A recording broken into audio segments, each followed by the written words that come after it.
Hola a todos, muy feliz año, hola Moy. Hola, Abraham.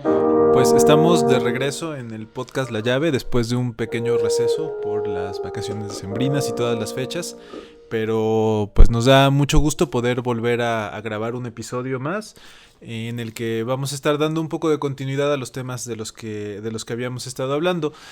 Como siempre, los invitamos a participar con los comentarios. Pueden también enviarnos los comentarios en nuestras redes sociales.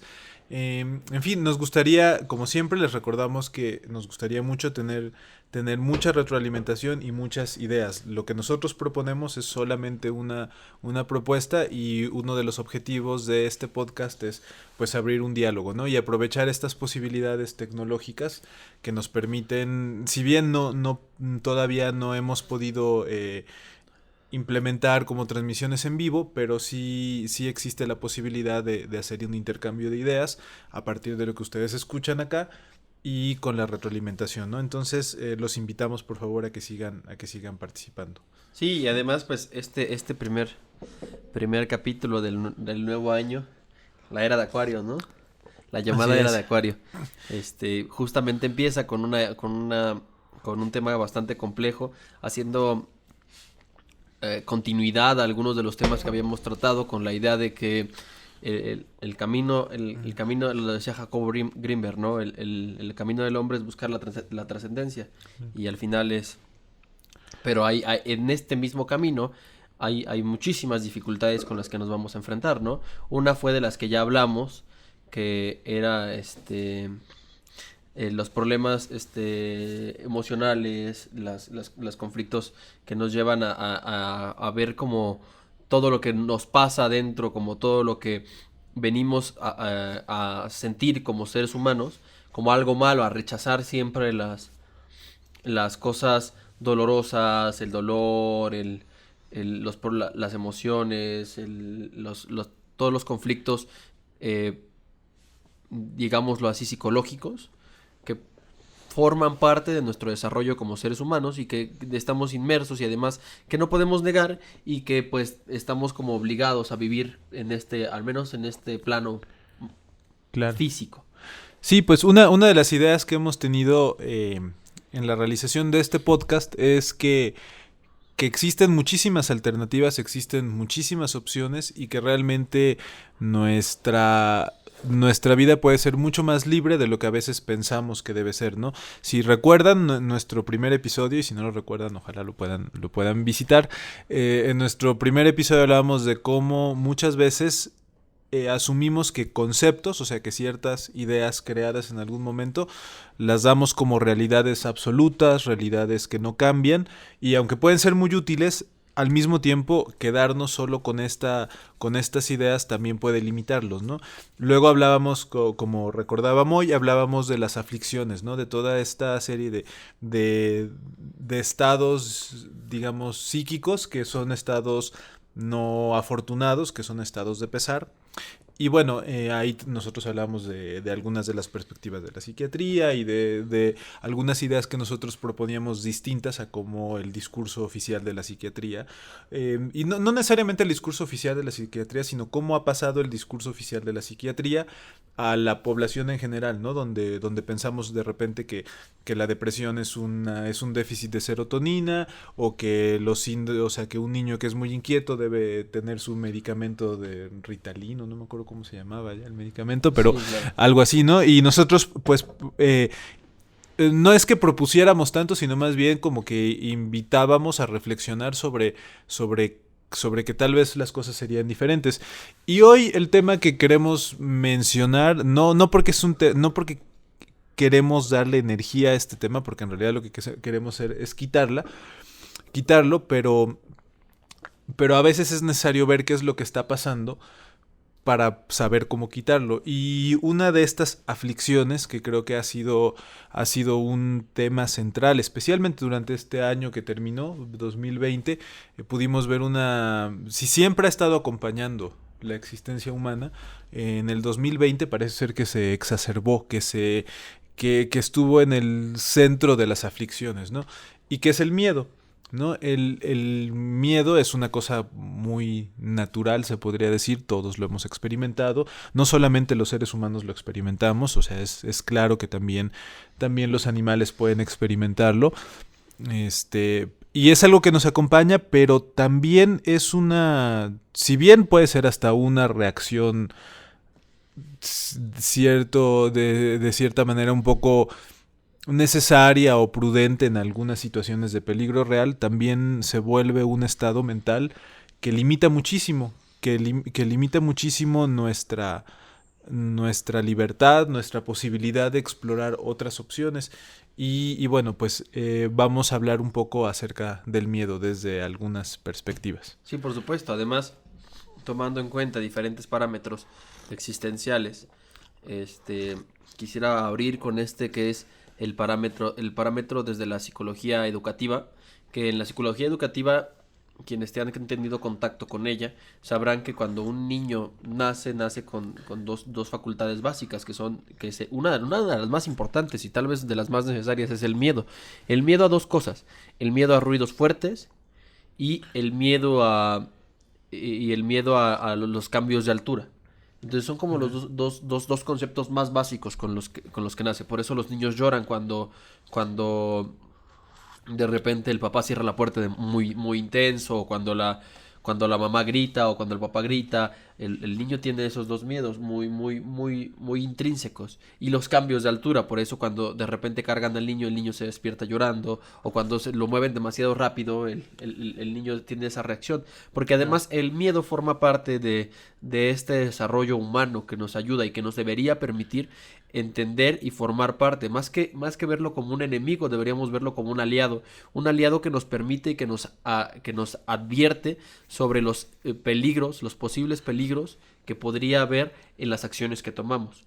Pero nunca dejarnos caer sobre lo que ha pasado con la industria en la era actual y en la era del pasado, ¿no? La Claro industria.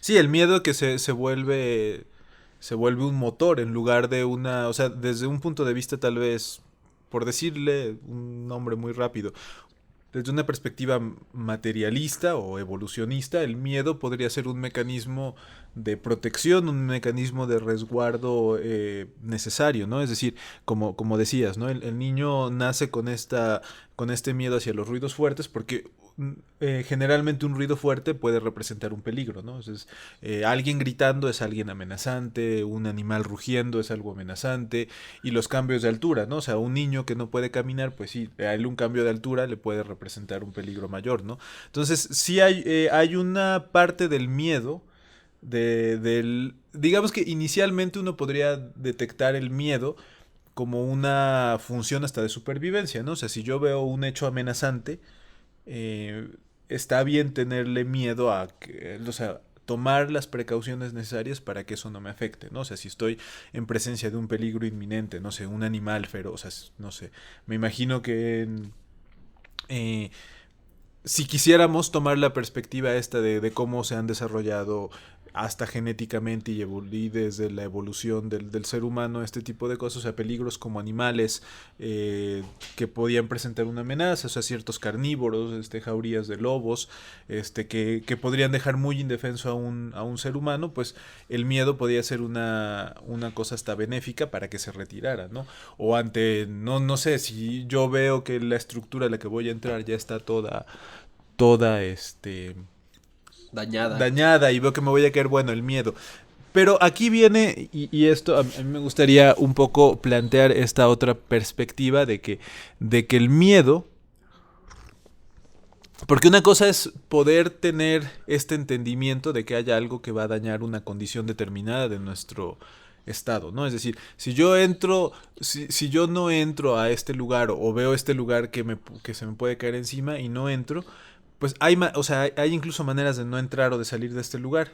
Y muchas veces el miedo, o sea, este tipo de carga emocional, de como de rechazo a este tipo de cosas, ya empieza como a nublar el juicio y nos empieza también a no dejar de ver otra cosa. Justamente como el miedo lo que nos previene es de un peligro, a veces empieza a esta visión del peligro a ensanchar, y ya lo único que vemos son como escapatorias de este peligro, ¿no? Digamos que ante el miedo podríamos reaccionar de dos maneras, o escapamos o lo combatimos, ¿no?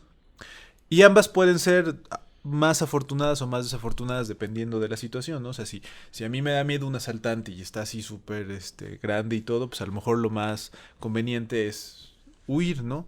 Pero a lo mejor si ya estoy acorralado, pues mi miedo lo único que va a hacer es atacarlo, ¿no? Y ya, dependiendo de muchas circunstancias, eso puede ser una buena salida o una mala salida. Pero hay un estado de aflicción, un estado mental del miedo que empieza a contaminar la visión de todo lo demás.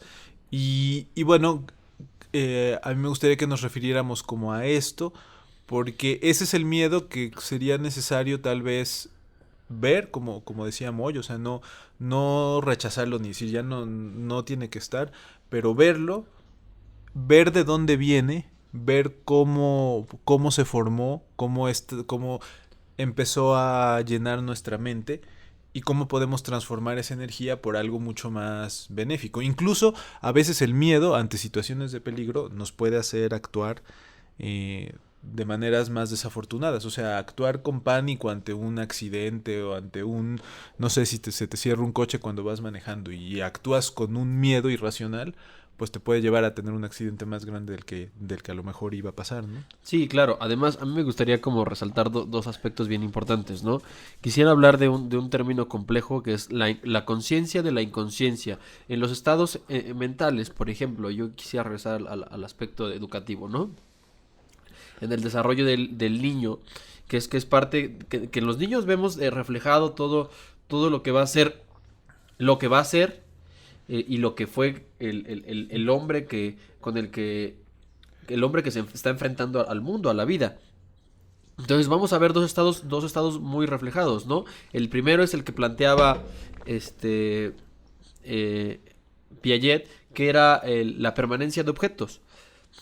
El niño, al adquirir conciencia de que existe, porque un bebé recién nacido, en términos humanos, ¿no? Porque en términos espirituales pasan muchas otras cosas, pero en términos humanos, si un bebé recién nacido lo carga un primo, lo carga un tío, lo carga la abuelita, lo carga quien sea, normalmente el bebé difícilmente notaría la diferencia entre quién lo está cargando, porque no hay una conciencia de quién es la persona que lo está cargando, ¿no? En el desarrollo de este camino, en el darse cuenta, el niño nota en algún punto de su vida que la persona que lo carga es la persona con la que tiene un lazo afectivo más profundo, que en este caso sería la mamá o el papá o quien sea, ¿no? Y entonces viene la primera etapa del lo que planteaba Piaget, la permanencia de objetos. ¿Qué pasa? Que el niño no sabe, desconoce que el papá puede ir a la tienda y regresar. No sabe del mundo, no sabe qué hay afuera, no sabe qué está pasando en el externo.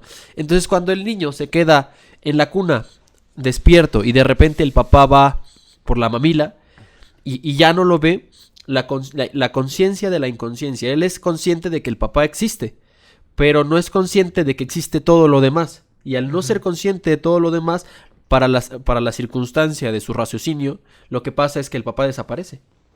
Claro. Y entonces el niño no tiene conciencia de la permanencia de los objetos. Y entonces viene el primer miedo. ¿Cuál es el primer miedo?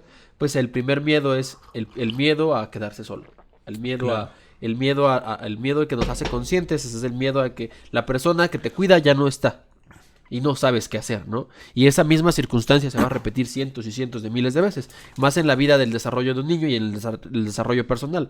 Cuando uno va a enfrentarse a una nueva universidad, a un nuevo lugar al que vas a conocer, más que el miedo por lo que viene, es más el miedo por lo que desconoces que viene, porque no hay una conciencia de lo que está pasando. Y cuando, de esto lo decía César, un amigo que tuvimos recientemente en el podcast, ¿no? Cuando expones a tus demonios, les quitas fuerza, que ese es el objetivo me parece que esta charla, ¿no? Darnos cuenta de que el miedo existe y de que el miedo no es más que un aliado y de que hay ilusiones sobre el miedo, hay ilusiones, y el problema no es darnos cuenta nosotros, el problema es que hay quien ya se dio cuenta que así funciona el miedo y lo está utilizando a su favor. Claro. Sí, pues lo que decías conecta muy bien con una perspectiva que yo quería, de la que quería hablar, que es una perspectiva que deriva de la cosmovisión budista, de la psicología budista.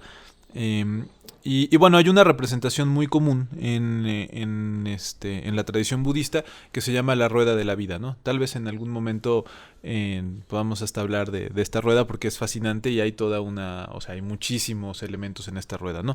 Pero de los que ahora vamos a hablar es de justamente el centro que está al principio de la rueda. Y en el centro que está al principio de la rueda hay tres animales. O sea, la rueda tiene varios ejes, ¿no? O sea, círculos concéntricos. Entonces está la rueda del centro, luego hay otra rueda que muestra un camino descendente, luego están los 6 reinos de la existencia samsárica y al final están los dos eslabones de la... Eh, los dos eslabones de la causalidad. Pero en el centro de la rueda están tres animales que representan tres actitudes mentales.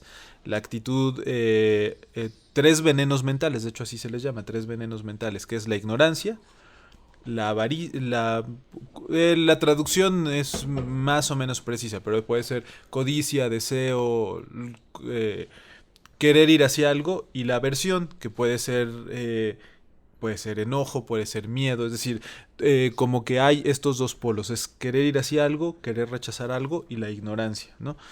Entonces, desde esta perspectiva, lo que motiva las sensaciones de miedo es precisamente este lado de aversión, ¿no?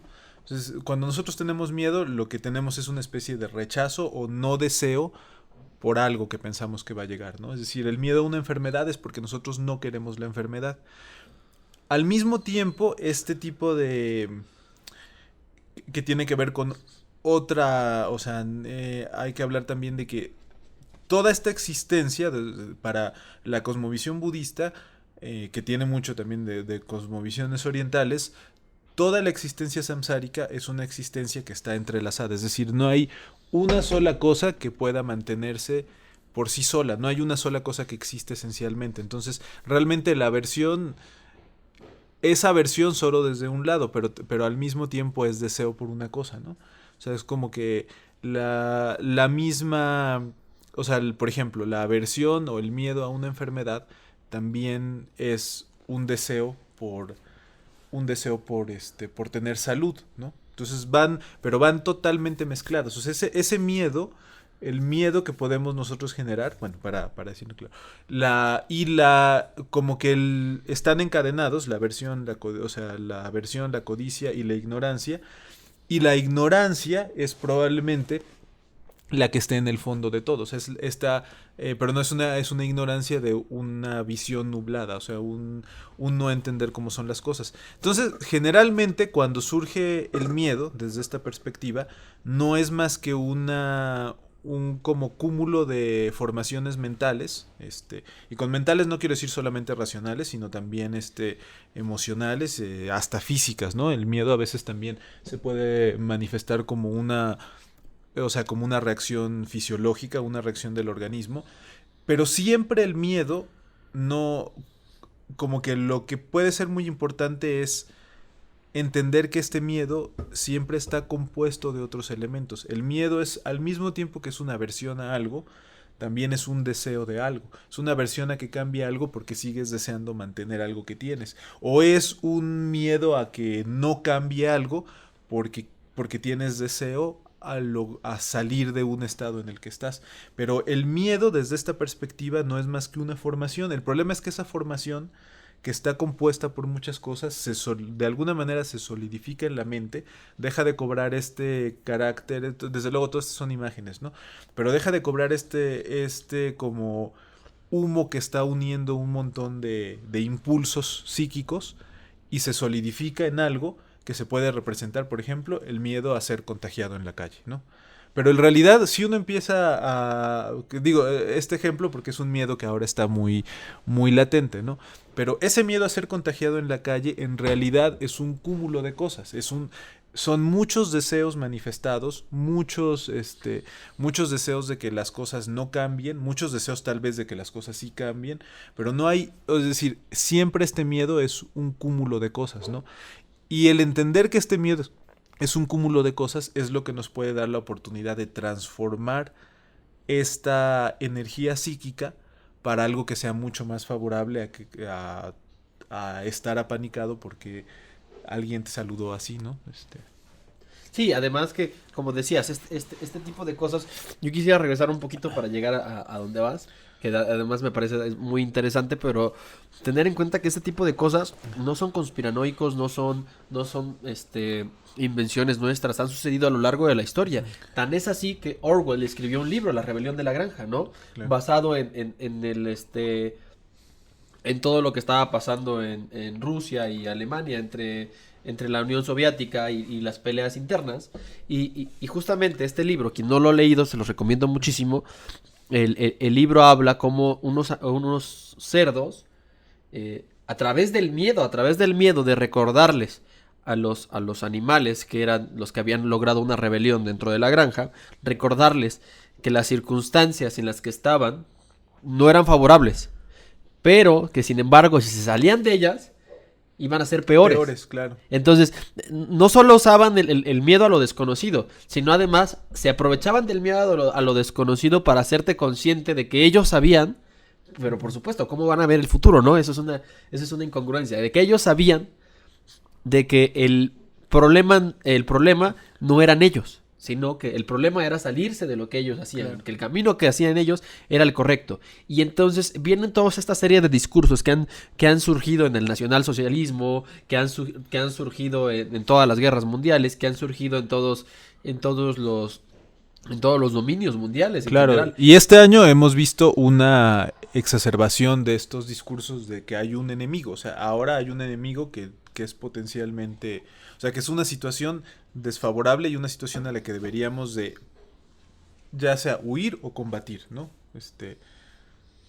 Huir, aquí huir es quedarte, de hecho, existe la frase, ¿no?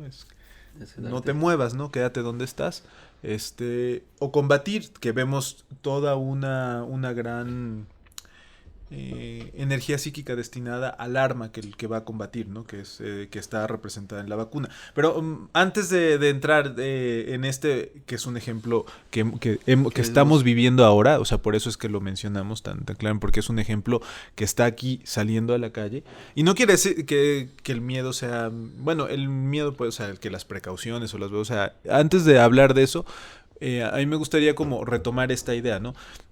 El miedo siempre es un cúmulo de cosas, no existe, o sea, pensamos que nosotros le tenemos miedo a la enfermedad, pero si empezamos a desdoblar ese miedo a la enfermedad, vamos a ver que el miedo a la enfermedad está compuesto de muchísimas cosas, ¿no? O sea, tiene uno miedo a que le duela algo, tiene uno miedo a no poder hacer algo, tiene uno miedo y esos miedos a la vez representan deseos, ¿no? Entonces puede ser muy paradójico, por ejemplo, darse cuenta que uno, para usar un ejemplo que está muy, muy común y que no es una invitación a nada, solamente estoy como hablando de cómo ese miedo de repente se vuelve muy chistoso y parece que entonces ya no tiene sentido, ¿no? O sea, hay un miedo a no, por ejemplo, no poder hacer una vida normal y no poder tener una vida de libertad, salir, tomar el sol, ver a tus amigos. Hay un deseo por eso, y el miedo que te dice que no vas a, o sea, te enfermas, ¿no? Y dices, si me enfermo, ¿por qué me da tanto miedo enfermar? Pues aparte del decaimiento físico, porque no voy a poder salir, porque no voy a poder reunirme con la gente, porque no voy a poder ver a la gente que quiero. Y eso hace uno como mecanismo de protección, ¿no?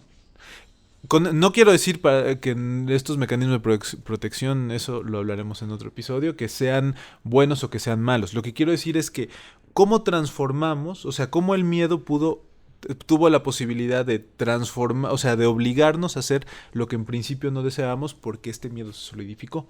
Y claro, se va a decir, no, pero es que esto es una cuestión como temporal.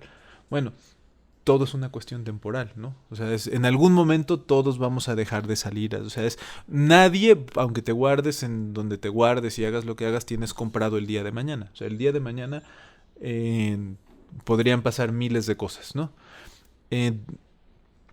Pero este miedo, o sea, este miedo que es un cúmulo de cosas, nos puede llevar hacer exactamente, o sea, a ir en contra incluso de otros deseos que había, ¿no? Como esto, ¿no? O sea, uno no quiere enfermarse para poder ver a tus seres queridos y entonces dejas de ver a tus seres queridos para no enfermarte, ¿no? Sí, Es decir, además, no hay algo concreto a lo que le tengamos miedo. O sea, no existe un miedo fundamental y no existe una versión fundamental. Siempre es un cúmulo de cosas, ¿no? sí, y además esta idea de el miedo, el cúmulo de cosas, el problema es que todas las rebeliones, todos los movimientos sociales, por así decirlo, basados en la guerra, fueron fundamentados en el conocimiento de estos gérmenes, de estas ideas en congruencia, ¿no?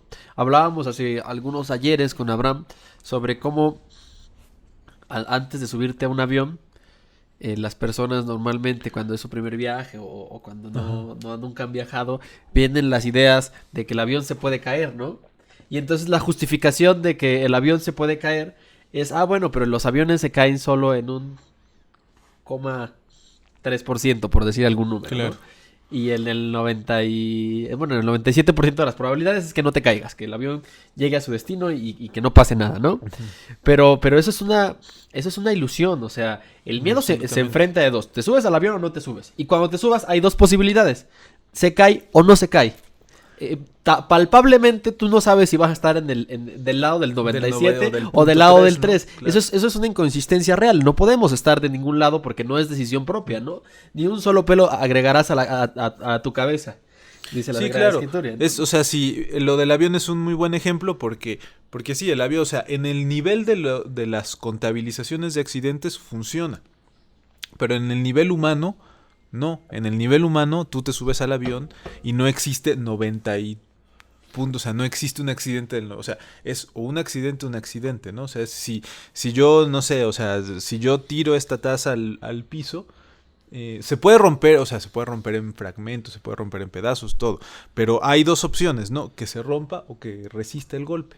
Se puede romper de muchas maneras, o sea, ahí hay muchas posibilidades, pero no es que haya un cambio, ¿no? Desde el punto de vista de muchas tazas, a lo mejor sí, dentro de esa perspectiva hay unas tazas que se rompen y hay otras que no se rompen.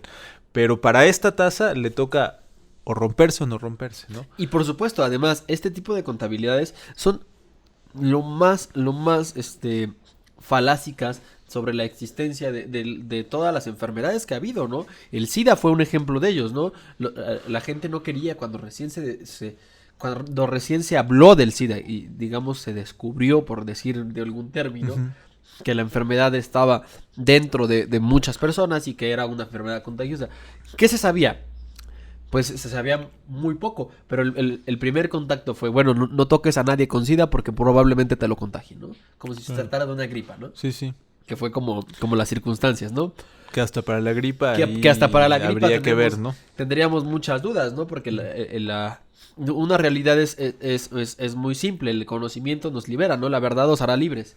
Y entonces, pero es que hay que hablar de verdades verdades palpables, pero las verdades de repente, el problema con el miedo no solo que exista, el problema es que a veces no queremos verlo.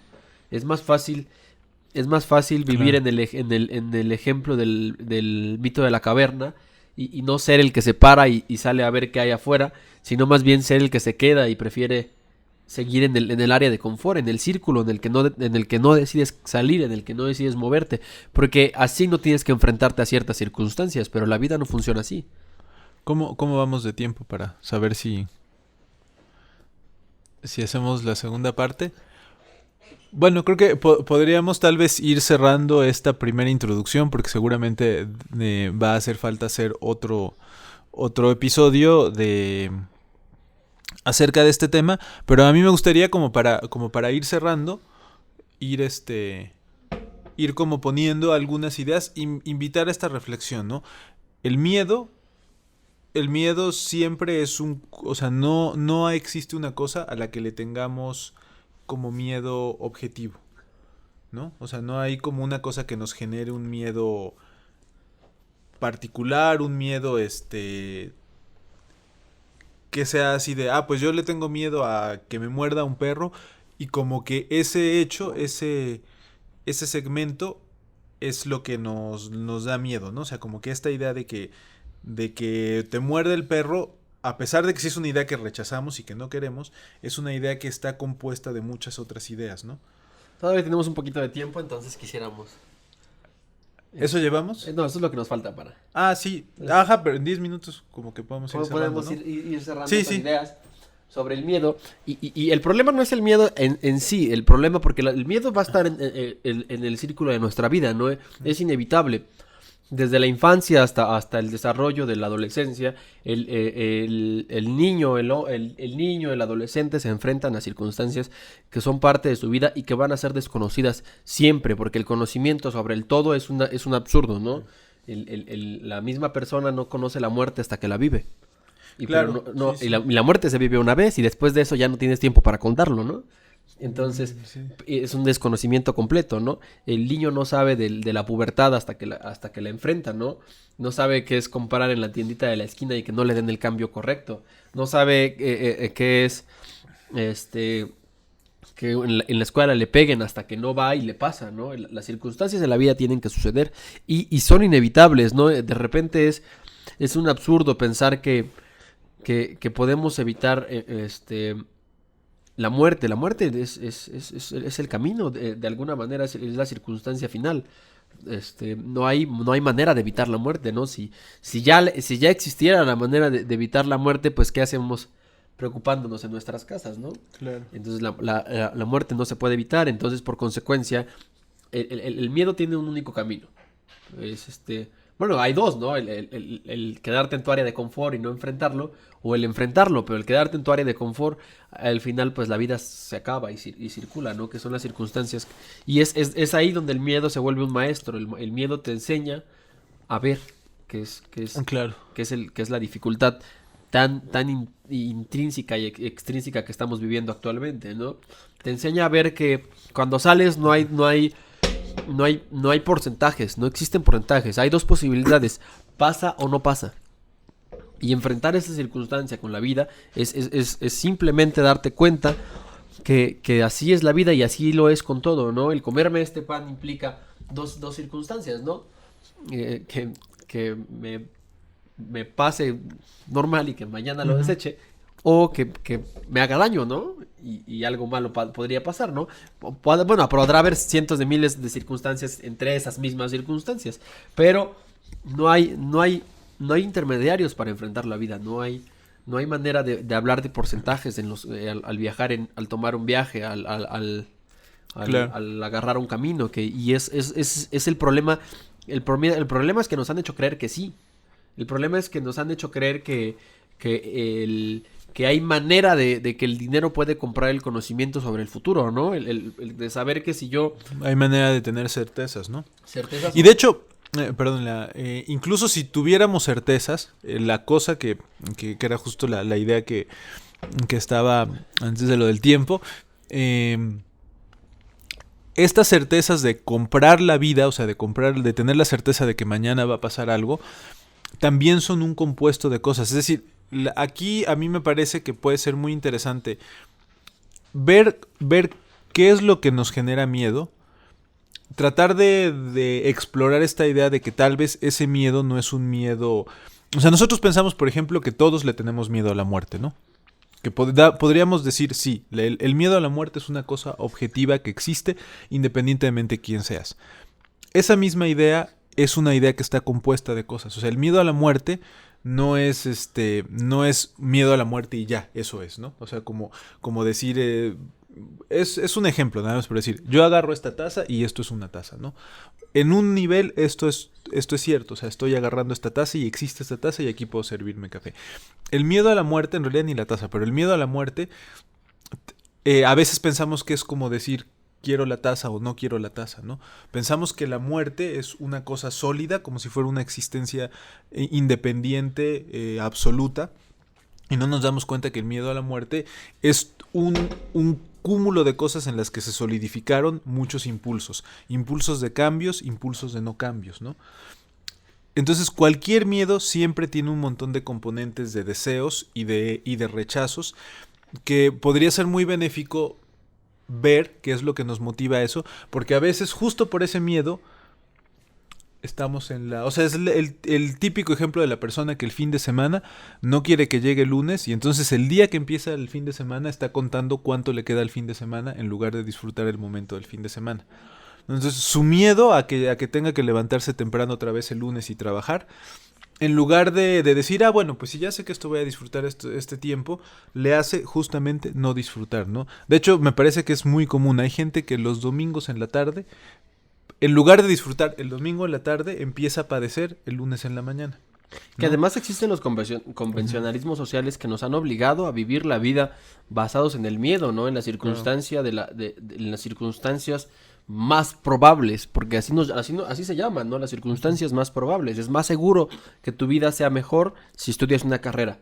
Es más seguro que tu vida sea mejor si tienes un trabajo de planta, con seguro social, con habilidades. Es más seguro que vayas que vayas que te, que te muevas en coche particular que te muevas en Ujú. transporte público. Hay menos posibilidades de que te asalten, ¿no?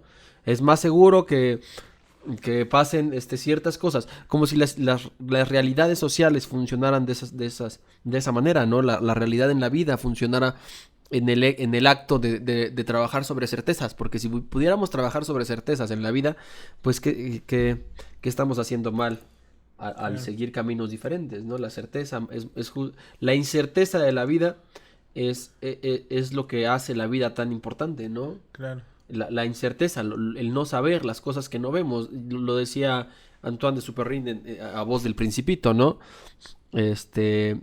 Lo esencial es invisible ante los ojos, ¿no? Por lo que no vemos es que existimos, por el amor que no vemos es que existimos, ¿no? Por los errores que han pasado en las circunstancias de la vida es porque nosotros estamos aquí o porque muchísimas personas están actualmente en este Claro. mundo. El mundo funciona a través de circunstancias que desconocemos completamente.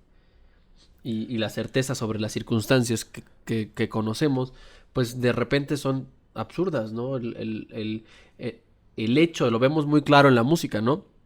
El hecho de estudiar una licenciatura en el mejor conservatorio del país no te asegura que vas a tener un trabajo. Claro. Y a mí, yo quisiera ya solamente para terminar, sí invitar mucho a esta reflexión y nos gustaría, o sea, a mí, desde luego, a Moy, yo estoy seguro que también, nos gustaría mucho tener sus ideas porque es evidente que este año ha habido una exacerbación del miedo. Y a veces cuando dejamos que ese miedo se solidifique, no nos permite ver otras cosas. A mí me parece eh, que lo que vemos por muchos titulares de la prensa no es realmente tratar de ver qué es lo que está pasando y cómo podemos hacer que estas cosas que pasen afecten lo menos posible, sino más bien parece ser que hay una conducta de miedo irracional sustentado en muchísimas falacias. La primera de ellas, pensar que existe una manera contundente y clara de evitar que nos enfermemos y de evitar la muerte. Eso de entrada es a lo que no va a pasar. Lo podemos, o sea, nuestra condición humana no nos va a dejar llegar a ese punto. Pero de repente parece ser que todo el chiste, o sea, hay muchas tendencias que empujan a que uno sobreviva cuando en realidad a lo mejor no tenemos que estar obligados a sobrevivir, cuando tenemos todas las opciones del mundo y podemos vivir. Desde luego, no estamos diciendo que tomen como conductas riesgosas, cada quien tomará las precauciones que considere pertinentes. Es bueno ser responsables también con las condiciones fisiológicas, ser responsable para los demás, pero a mí me parece que en este año, o sea, más que movernos un deseo de vivir, nos ha movido como sociedad un miedo a evitar un infortunio, ¿no? Y eso puede no ser la mejor, o sea, podemos estar sentando bases para un futuro no tan promisorio, ¿no? Desde luego hay justificaciones para todo, pero uno debería de pensar de repente por qué hay cosas donde parecería ser que sí, que los virus se comportan como seres humanos, es que tienen horarios, que tienen consideraciones hasta burocráticas, ¿no? Sí, que además que responden a Ajá, a todas las medidas de sana sí, distancia sí. y a todos los cubrebocas de tela, ¿no? Entonces, de repente es el absurdo de creer que podemos controlar ciertas circunstancias con seguir ciertos parámetros sociales, ¿no? Y Claro. eso termina siendo el absurdo de la existencia misma, en el creer que la vida puede ser controlada y medida. Entonces, Cuídense, no sean responsables, pero hay que ser responsables también con nuestros miedos, ¿no? y sobre todo anímense a vivir, que esa es el gran secreto de la vida, es Claro. animarte a vivir. Antonio Machado lo decía, caminante no hay camino. Pues creo que vamos a terminar, pero vamos a darle continuidad a este tema. Por favor, sus comentarios, todo tipo de comentarios, nos van a enriquecer mucho. Entonces, esperamos Síganos tener en comentarios. nuestras redes sociales, Instagram, Facebook, YouTube y Spotify. Y nos vemos en el Siguiente episodio. Adiós. Chao.